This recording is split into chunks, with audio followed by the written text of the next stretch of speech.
Guys, প্রথমে এই ভিডিওটা দেখো, তারপরে এর কিছু ফানি কমেন্ট পড়বো। তো চলিए शुरू करते हैं। সব শেষ করতে হবে কিন্তু, হ্যাঁ, অল্প কিছু মা আয়োজন করেছে তোমাদের জন্য।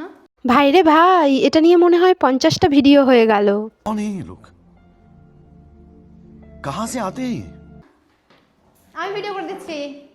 জামাই বসো, জামাই। ভগবান, জামাই এখন শাশুড়ির রোগে আক্রান্ত হয়েছেন।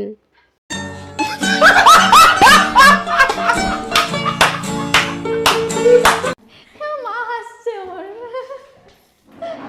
মা এখনো জামাই বলবে কি? জামাইকে আমি জামাই বলছি। বলো কি বলতে পারলাম না। বলো বলো বলো। আমারও জামাই হলো না আর আমার মেয়ের জামাই হয়ে গেল। কে বললো কাকিমা তোমার জামাই হয়নি? তোমার মেয়ে তো বিয়ের আগেই বছর বছর নতুন নতুন জামাই বানাচ্ছে। समझ रहे हो? समझ रहे हो आप? समझ रहे हो ना?